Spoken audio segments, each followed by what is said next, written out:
This introduction. You are welcome again to our show, and we are really pleased to have you here. Well, I'm very pleased to be in Sudan. It's my third visit, so I've grown to love the country. I don't love your mosquitoes, who have had a party on me in the last couple of days, but it's very good to be here.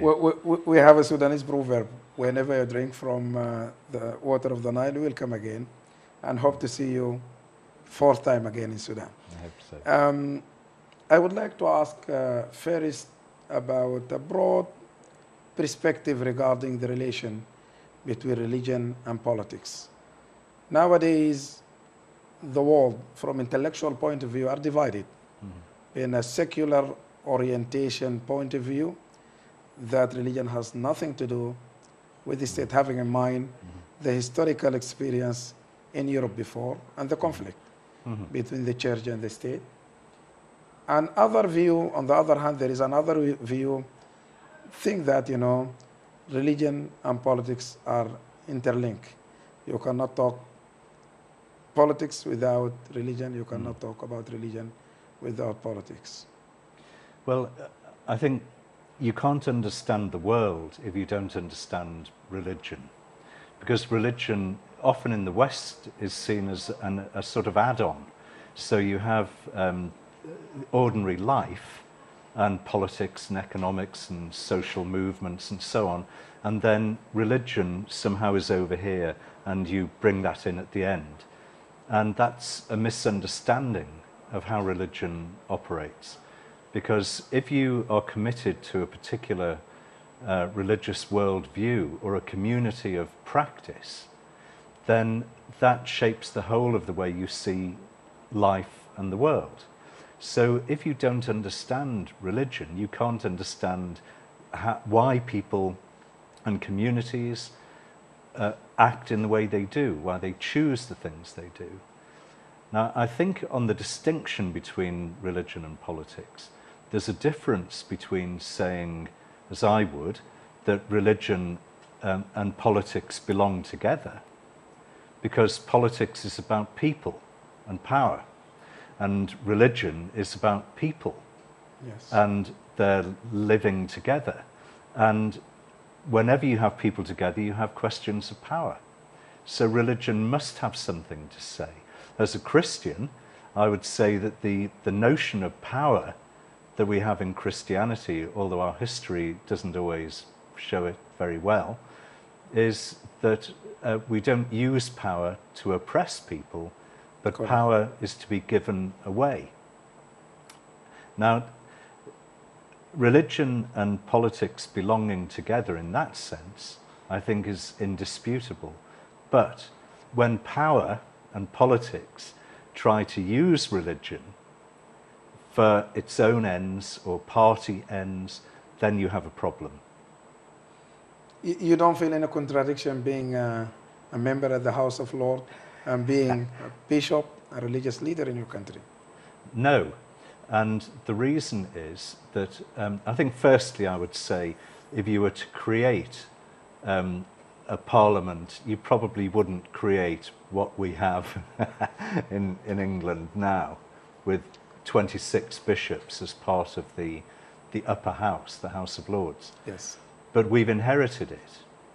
And what the bishops bring is that we don't belong to a party, we're not a bloc, we can't be told what to say. You don't have a parliamentary group as well? No, and we can't be told how to vote.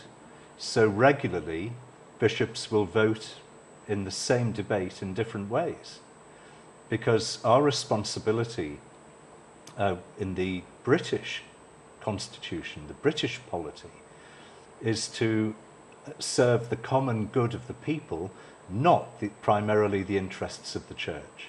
Yes. But we do offer a voice in a secular space for the place of religion and religious communities.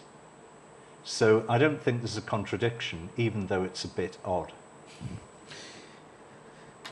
You have said before that, it is always dangerous when the process of mixing politics and religion together, in a way, to have a politicization of religion, or to use religion for political ends. I mean, you don't think there is a confusion because there is no fine line you can distinguish or separate when they meet together and they can, you know, differ together? Yeah, it's a constant negotiation, and what you call the fine line will get transgressed. But a mature state, I think, is one, and a mature religion is one that recognizes the fragility of its own position, and therefore has the humility to negotiate that relationship all the time. So, to go back to the House of Lords, I could find myself arguing and voting for something that is not in my interest or the interests of the church, because we are looking at the wider interests of the whole country. This will bring me to the question about integrating religious freedom in the agenda of the foreign policy. It's quite clear in US foreign policy, UK foreign policy. I mean, religious freedom and human rights in general being an integral part of the foreign policy objectives. How do you think about that? And you don't think this is also using politics for religious objective, or using religion for political objectives? Well, I think if it is, it's gone wrong. But I think the maintaining of a religious perspective on politics and international affairs can be helpful. So, in what sense? Well, in the sense that there's a former German Chancellor, Helmut Schmidt, who wrote a book when he was 91 called Out of Office. And one of the things he writes in this book is that when German young people come to him, he's dead now, but when they came to him and said they were interested in entering politics, he said to them, don't even think about it unless you speak at least 2 foreign languages to a competent level. Why? Because you can't understand your own culture unless you look through the lens of another culture, and to do that you need language.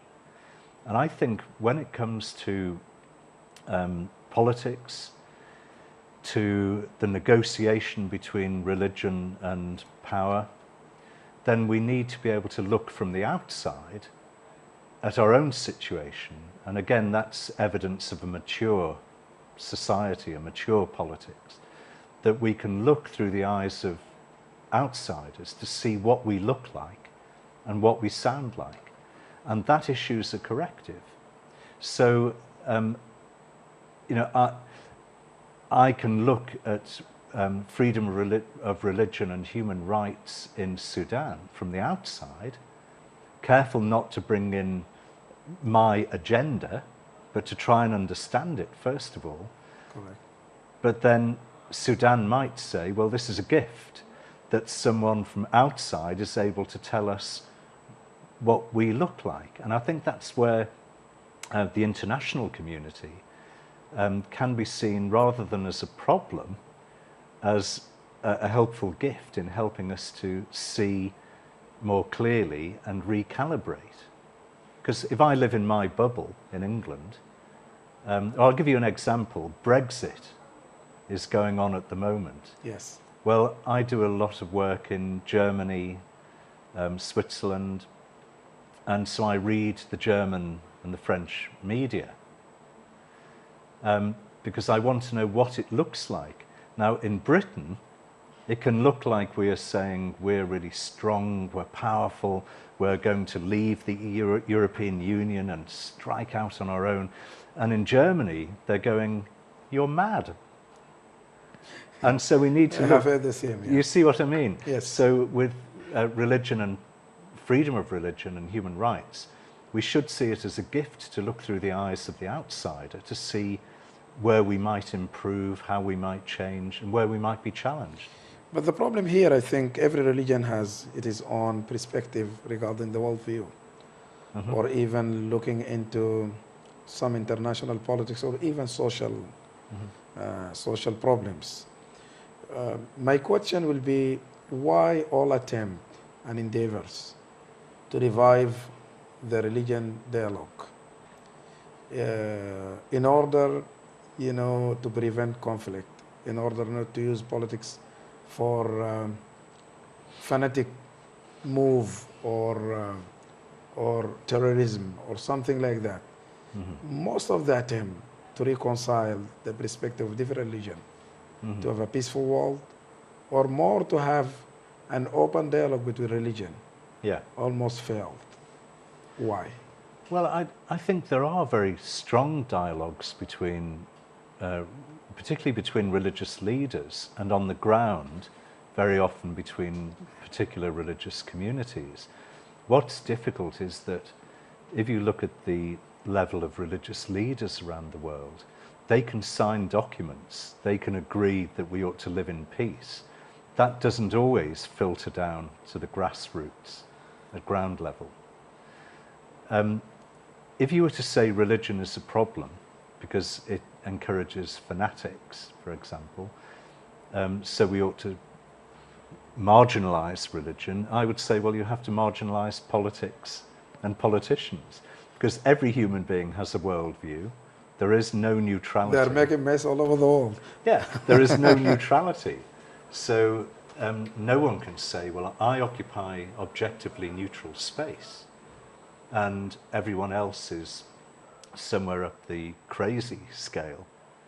But I think at the root of your question is possibly an assumption that is widely held around the Western world, that religion is a problem. Whereas I would say religion could be the solution, or part of the solution.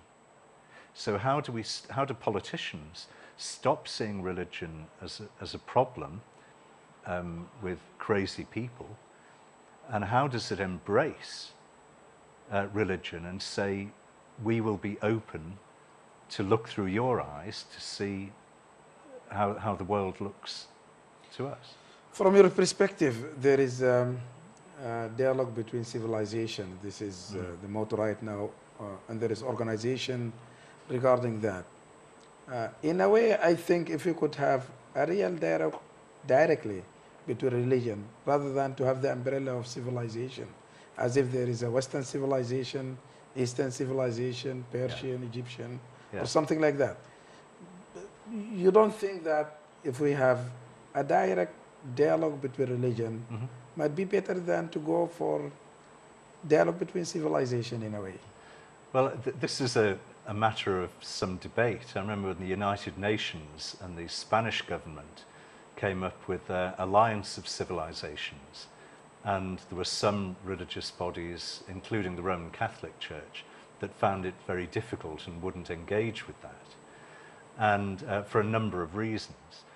But I think there are many dialogues bilateral dialogues between religious bodies, and then the more multilateral conversations. So, for example, some of the global conferences on interreligious dialogue, where they're basically political. It's not about what you believe about God and the world and people. It's not over against what I believe. It's, okay, first question, do we agree on how we see God, the world, and us? Well, in some ways, yes, but in some ways, no. So the next question, how then do we live together? And there are some dialogues going on about, for example, between the Church of England and Jews, between Christians and Muslims, different types of Muslims. But there are also then the how do we live together questions, which are more political, which is we won't talk about God, we'll talk about we are different, so how do we enable our communities to negotiate that space in a conflicted world and a complicated world. It's not simple. Sudanese people still remember the positive role that had been played by the International Council of Church during Addis Ababa Agreement 1972. And that will bring the perspective of the role of religion to solve conflict in Africa in general. And I think there are different successful stories regarding that. Do you think still religion is relevant for peacemaking and conflict resolution in general and Africa in particular? Well, yes, but only if religious leaders and religious communities have the humility to know that you're there to serve our common humanity, not to defend your own interests. So if I want to defend the interests of Christians in conflicted places in the world, I can do so, but it's part of a wider picture. So I think there is a place for religion, but we're never going to solve everything. So I think what we look for is incremental improvements, bit by bit, the occasional victory, even though there may be occasional setbacks. This is good, and this will bring me to another critical issue regarding the whenever some people, when they listen the quote-unquote religious freedom, they always think that it is a freedom for Christians, not all different religious followers.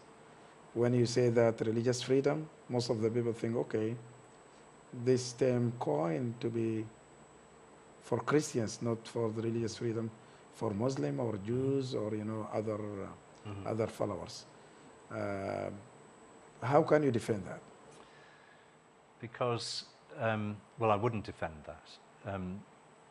Because it isn't just about Christians. This is about majority and minority, which is not about religion primarily. If you are the majority culture or a majority religion in a place, then the question you may want to ask is, how do we make space for minorities? The minorities will say, we don't want you to make space, we want to be equal. And that's a different conversation. So in Sudan, for example, the Christians might be saying, we feel we are not equal, we are equal citizens, but we should be able to operate equally as people of religious commitment. But the majority isn't hearing that. I mean, I don't know if that's true, you could tell me. But that's how a minority will approach it. When you have genuine equality as citizens of a state, then that looks and feels different. And we face the same question in the United Kingdom, where there are Muslims who say, we feel we don't belong or we are marginalized.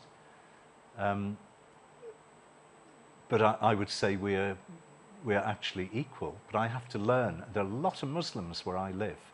But I have to learn to look through their eyes and hear through their ears and feel through their skin. And it may look different from the perspective of the minority. Thank you very much for that. We'll go for a short break and come back. أعزائي المشاهدين فاصل قصير ثم نعود فابقوا معنا.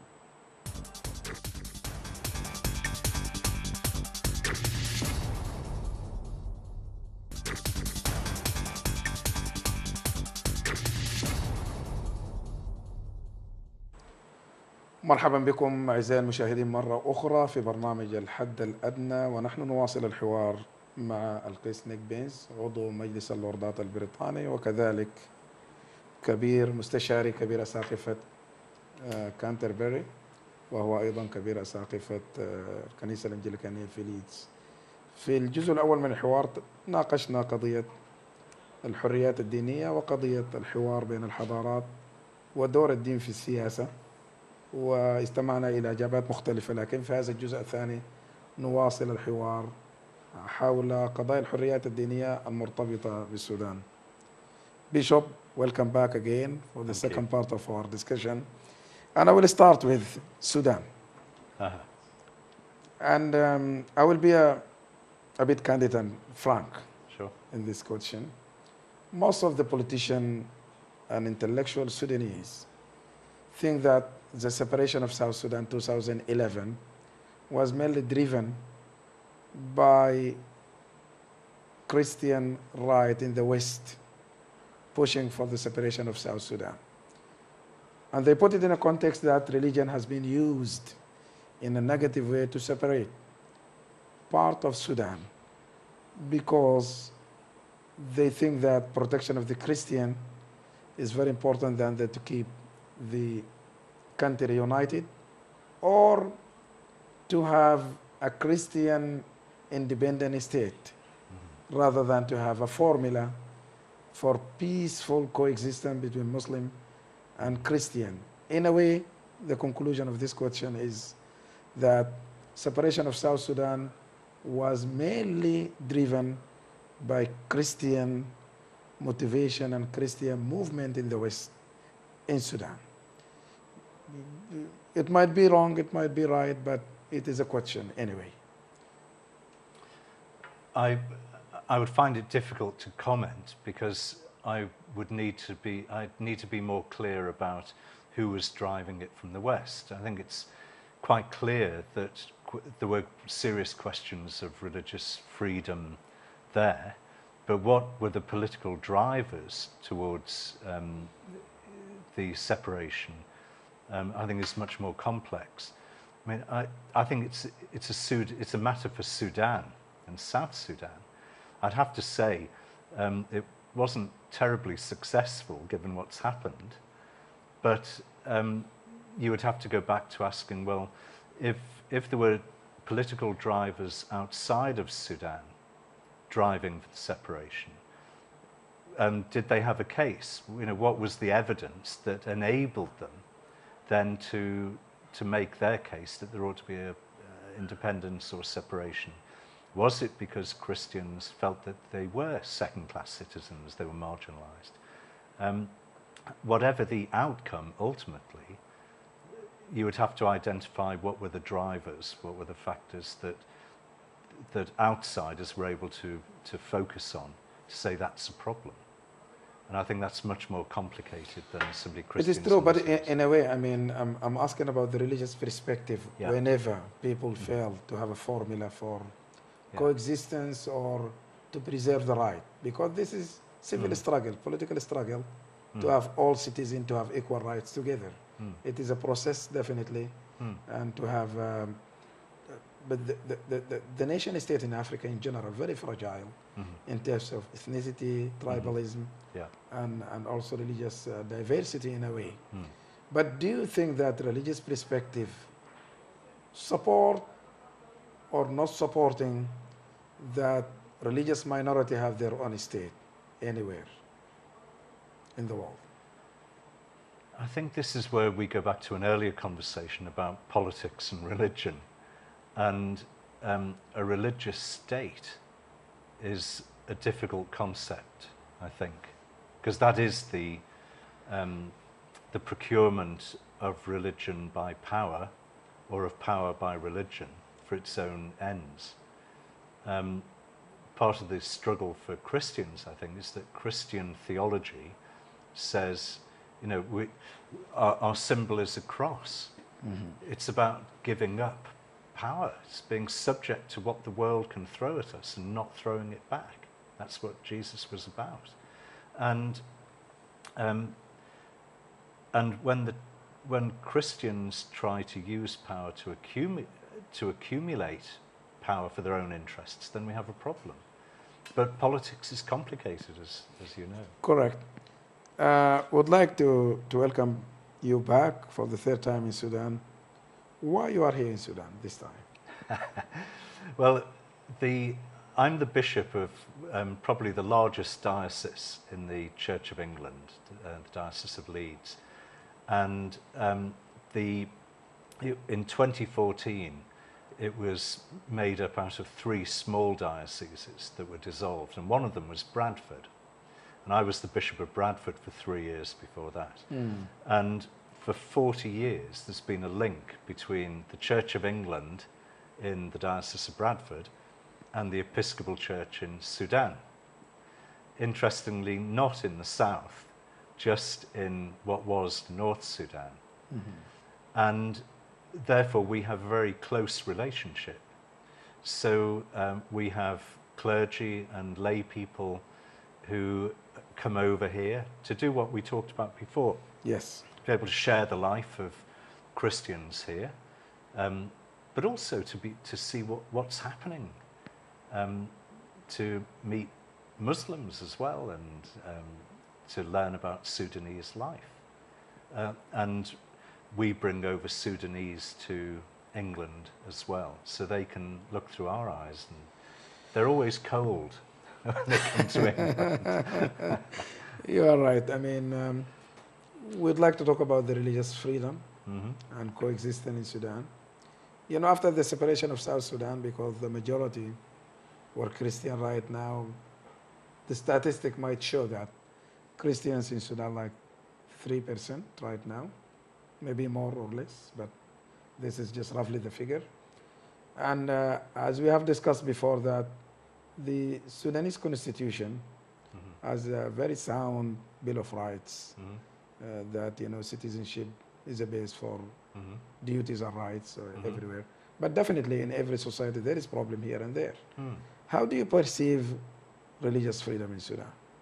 There are some difficulties definitely here and there, but do you think there is a common interest for the people that to discuss and go ahead based on your participation on the workshop yesterday? Well, yes. I mean, I was going to say I've come over here particularly this time for the workshop yesterday on religious freedom, and it was a very stimulating conversation, and out of it came a number of recommendations. I think the key thing I would say is that a constitution, I've read many national constitutions, and they all say we guarantee religious freedom and human rights.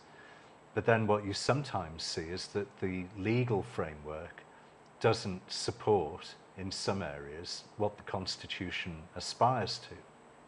So one of the things that came out yesterday was, should there be a commission set up for legal reform or constitutional reform that looks to make sure, from the outside, if you like, that law, which governs practice and brings social order, that law actually delivers what the Constitution aspires to.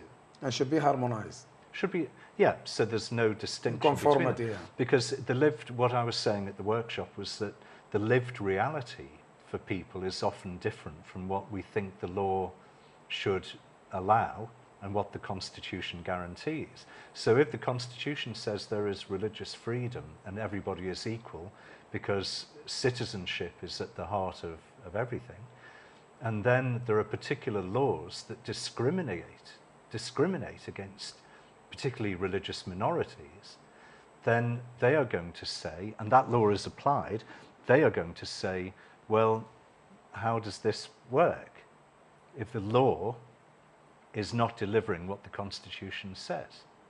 And Sudan isn't the only country in the world that has to keep working at this. You never arrive at the solution.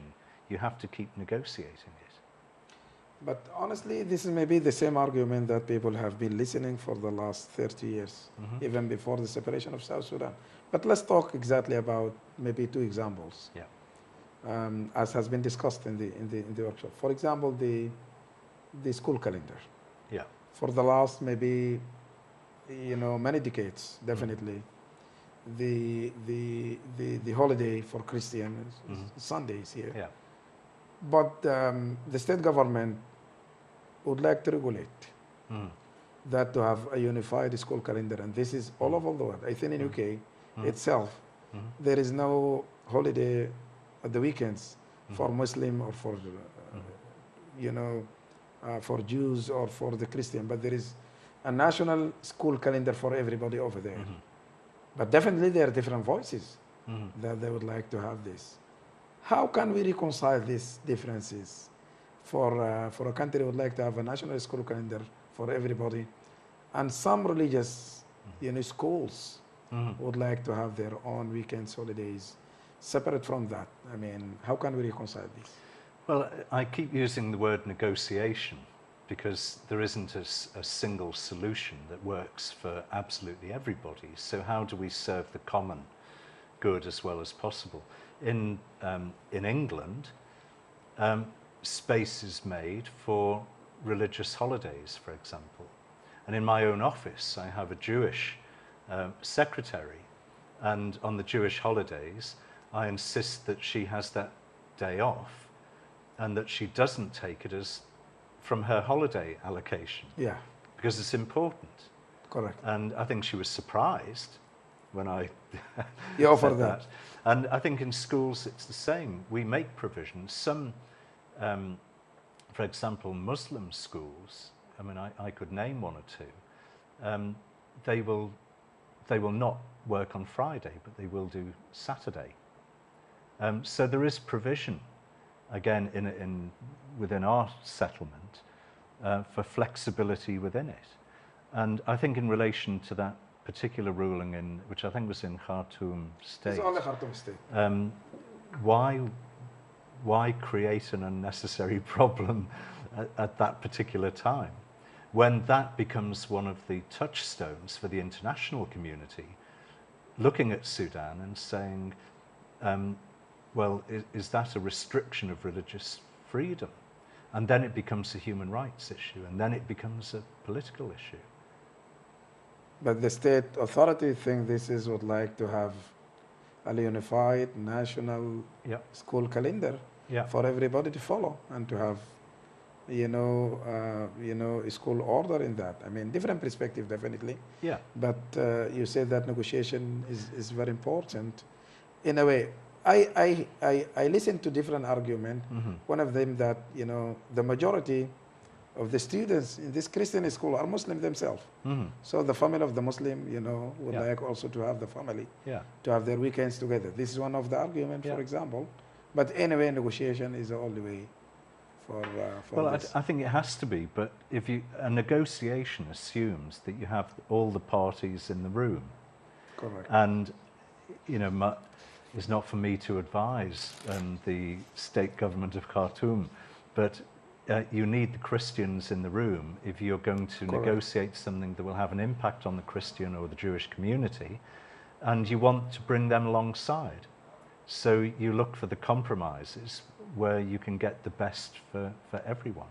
But you can't do that by excluding them from the conversation. Definitely. The second example I would like to discuss about the churches. Mm-hmm. 2 points. One, I mean, the total number of the churches in Sudan, almost 900. This is what I heard, but I don't have any confirmation for that. But the same number of churches remain the same even after the separation of South Sudan. Mm-hmm. I mean, 97% of the Christian moved to South Sudan, mm-hmm. but the same number of churches remain mm-hmm. here. Yesterday, we have listened to the Urban Planning Authority mm-hmm. For regulation. They see that we deal equally with mosques, demolish mosques and churches together. If they are not part of the urban planning system, just to regulate that. But it becomes like a problem because Christians everywhere think that, there is demolition of churches.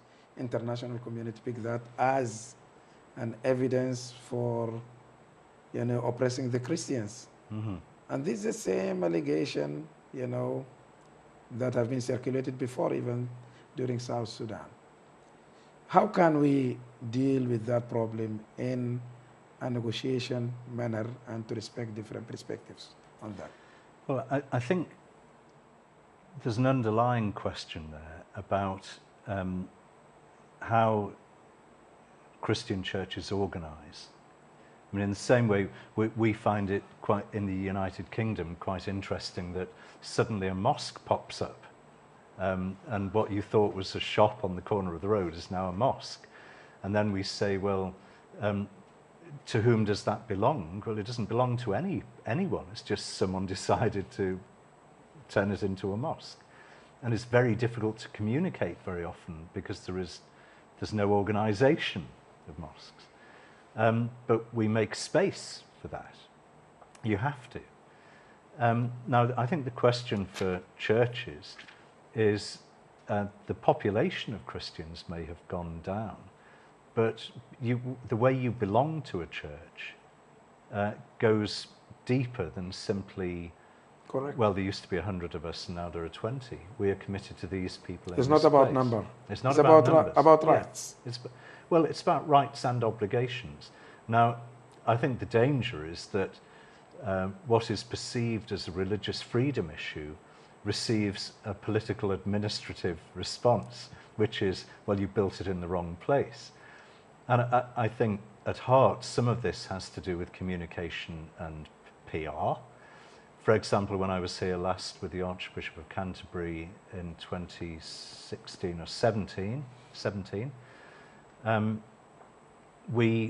there was a church that was scheduled to be demolished that had been built before some of the planning regulations came in. And we simply said, well, why don't you legitimize it and show some flexibility in that case in order to demonstrate, which can easily be done, and it then demonstrates to the outside world as well that is watching that we understand this, there is flexibility. And when we also said, we understand, or you keep saying that mosques are being demolished, can you show us one? They weren't able to show us one. There are 13 mosques demolished in the state of Khartoum. And then, yes, but you can see the problem. When they can't tell us, which was 2 years ago, then the suspicion grows that this is not a level playing field. But I mean, the perspective that, I mean, nobody against the regulation of urban planning, you know, in every city in the world, you know, to have, you know, this. Because this will bring the question of compensation. I have heard it many times before. Yeah. Whenever you diminish church or mosque, you have to compensate the people for it. But you don't think that, you know, the number of worshippers and churchgoers and the statistics of the population in every district and in every municipality has some relation, whether to be a mosque or a church or synagogue or something like that as well. Well, of course it has. It has an impact. You know, it's a factor, but it's only one factor. And I think my perspective from the outside, and I may be completely wrong, is that if a particular authority within Khartoum state was looking at its urban planning and was looking at the land registration or the development of a particular area, and there's a church in the wrong place, then why not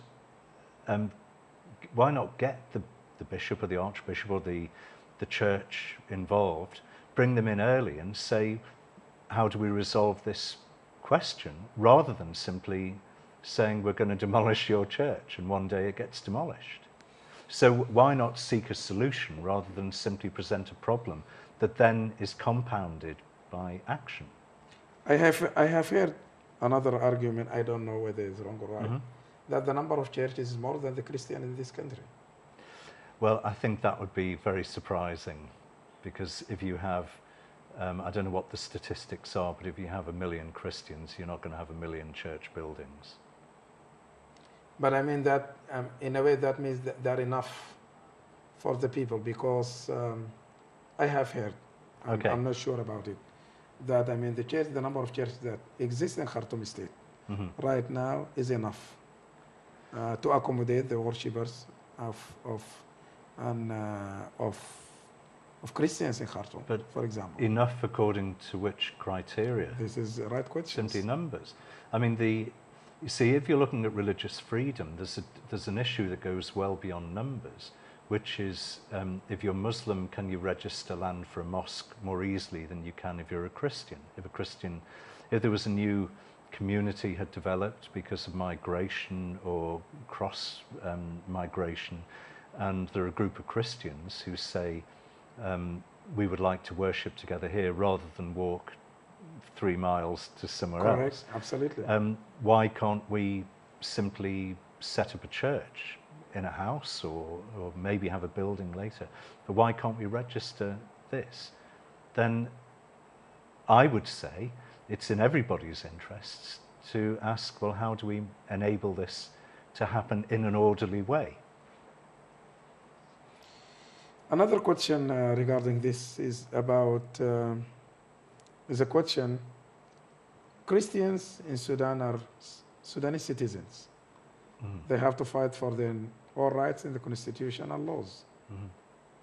But in a way, that international community became like a protector for them, rather than to help them get their rights within the system of the state. They're so dependent on the international community support every time, rather than to give them the ability and the help, the assistance, you know, to fight for their own rights in the constitution. And why do you think that is? Why do you think that situation has arisen? I'm asking the question. So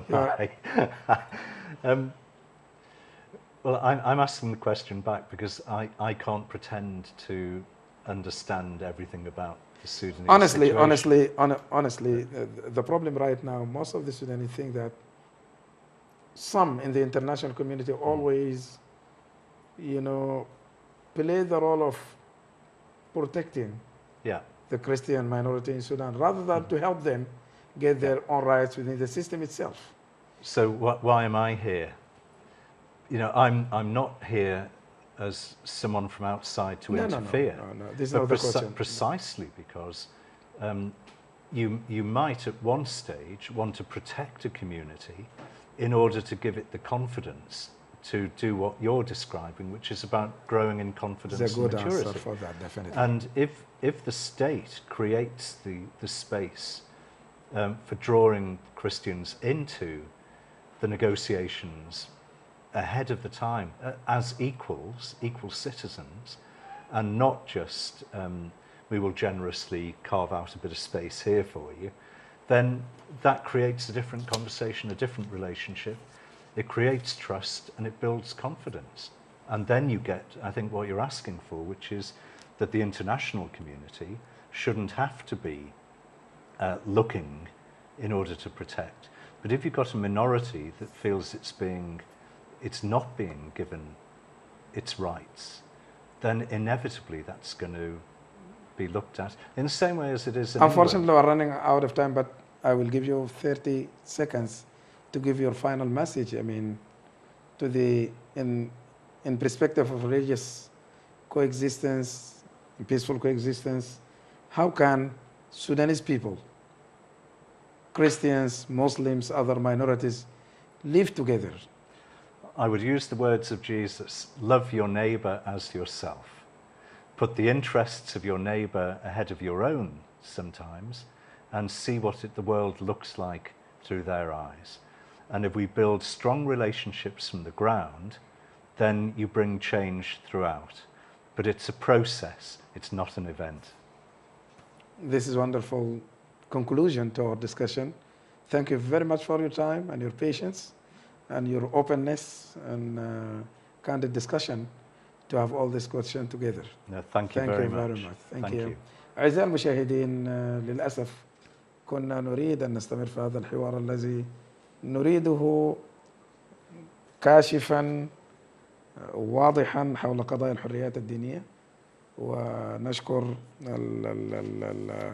البيشوب نيك بينز على صراحته وعلى صبره في الإجابة على هذه الأسئلة التي قدرنا أن تكون مهمة لتوسيع مساحة الفهم بين قضايا الحريات الدينية وحقوق الأقليات غير المسلمة داخل السودان. لكم الشكر والتقدير على حسن المتابعة والمشاهدة. تقبلوا تحيات خالد موسى وتحيات الفريق العامل، وإلى اللقاء في حلقة أخرى. Thank you very much for your time. Really enjoy it. Thank you.